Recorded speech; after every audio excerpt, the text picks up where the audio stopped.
దానికి ఈరోజు ఆడియో ఫంక్షన్కి లక్కీగా మల్లిక్ గారు లాంటి వెల్ విషర్ మాకు దొరకడం, ఆయన గైడెన్స్, ఆయన సపోర్ట్ మాకు దొరకడం, రాజేశ్వరి మేడం లాంటి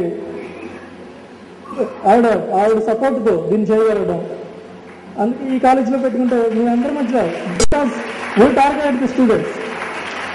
ఈ మూవీ చేసిన ఓన్లీ స్టూడెంట్స్ చూపించడానికి. అబౌవ్ 30 years వాళ్ళు ఈ మూవీ చూస్తారని కూడా నేను అనుకోవడం లేదు. Only for students. అందుకే ఈ కాలేజీలో చేద్దాం అనుకున్నాం. లక్కీగా మేడం హెల్ప్ వల్ల ఈరోజు గరిట గారు మాకు చీఫ్ గెస్ట్ గారు వచ్చారు. నమస్కారం. ఈనాడు ఈ ఆడియో ఫంక్షన్ రిలీజ్ బహుశా ఈ సినిమా రంగంలోకే నేను కొంచెం దూరంగా ఉంటాను. ఆయన ఫస్ట్ డైరెక్షన్ అయితే బహుశా ఇలాంటి ఫంక్షన్ రావడం నాకు ఫస్ట్. మరి ఏమైనప్పుడు కూడా ఇందాక మాట్లాడినప్పుడు ఈ చెప్పే విషయాలు నాకు నా స్టూడెంట్తో రోజు గుర్తొస్తా ఉన్నాయి. అప్పుడు ప్రముఖ డైరెక్టర్ ఆదుర్తి సుబ్బారావు గారు కొత్త తారాగణంతో, అంటే ఇప్పుడు ఫేమస్ యాక్టర్స్ అయ్యారంతా కృష్ణ గారు వాళ్ళందరితో ఓ సినిమా తీశారు, మొట్టమొదటి సినిమా. సరే అందరూ కొత్త వాళ్ళని బట్టి తీశాడు, చూద్దామని చెప్పనే ఆ రోజున ఫస్ట్ డే ఫస్ట్ షోకి వెళ్ళి జరిగింది. సో ఆ విధంగా ఈ కొత్త రకానికి అవకాశం కల్పించాలన్న ఆలోచన రావడం చాలా మంచి ఆలోచన. ఈనాడు ఆనాడు చూసింది ఒక ప్రముఖ డైరెక్టర్, అందరికీ తెలిసిన డైరెక్టరు, మంచి డైరెక్టరు, గొప్ప డైరెక్టర్ అని ఆయన ఆదుర్తి సుబ్బారావు సినిమా తీశారంటే ఎవరితో తీసా చాలా గొప్పగా ఉంటుందని అందరూ ఊహించి ఆ రోజు సినిమాకి వెళ్ళడం జరిగింది. అయితే ఈరోజు డైరెక్టర్ ఎవరు తెలియదు, మ్యూజిక్ డైరెక్టర్ అంతకన్నా తెలియదు, ప్రొడ్యూసర్ తెలియదు, అందరూ కొత్త వాళ్ళు. తారాగణం కానీ అందరూ కొత్త వాళ్ళతో తీయటం అనేది ఇది చాలా సాహసోపేతమైన చర్య. ముఖ్యంగా ఇంత సాహసోపేతమైన నిర్ణయం తీసుకున్నందుకు ముందుగా మన డైరెక్టర్ గారిని అభినందిస్తా ఉన్నాం.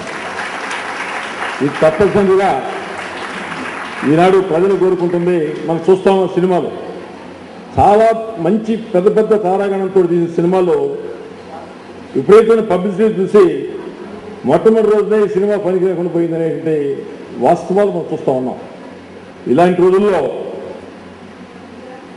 ఏమి తెలియనేంటి కొత్త యాక్టర్స్ ఏ సినిమా అడుగులు అనుకుంటే ఆ సినిమా బ్రహ్మాండంగా మరి సక్సెస్ అవుతా ఉన్నాయి. అంటే ప్రేక్షకులు చూసేది తారాగణంతో పాటు వాళ్ళ యాక్షను, కథ, మ్యూజిక్ అన్నీ సంపాదనలో ఉన్నప్పుడు అందరికి వినోదం పంచేప్పుడు తప్పనిసరిగా ప్రేక్షకులు ఆదరిస్తారు. కాబట్టి మీరు అందరూ ఎక్కువ సినిమా న్యూస్లో చూస్తూ ఉంటుంటారు కదా, టీవీలో చూస్తారు కదా అందరూ.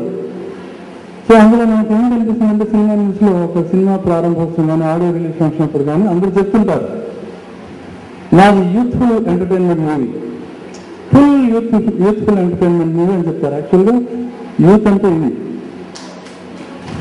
వాళ్ళు ఆ డైరెక్టర్ యూత్ ఒక 60 ఏళ్ళ డైరెక్టర్ తీస్తాడు. తర్వాత హీరోకేమో 50 ఏళ్ళు ఉంటాయి, 50 పైన ఉంటాయి. లేకపోతే అది యూత్ఫుల్ ఎంటర్టైన్మెంట్ అంటారు. అది ఎందుకు యూత్ఫుల్ ఎంటర్టైన్మెంట్ మనకు తెలియదు. సో ఇప్పుడు ఈయన కరెక్ట్ యూత్ఫుల్ ఎంటర్టైన్మెంట్ మూవీ అంటే ఇదే. అందరూ యంగ్స్టర్స్ వాళ్ళు నటించారు, డైరెక్టర్ కూడా యంగ్, తర్వాత రాసిన వాళ్ళు అందరూ టెక్నీషియన్స్ అందరూ కొత్త. సో ఇలా కొత్త వాళ్ళు అందరూ పరిచయం చేస్తూ వాళ్ళని ఇలా ఎంకరేజ్ చేయడం నాకు ఎంతో నచ్చింది. నేను రావడానికి కారణం కూడా ముఖ్యంగా అదే.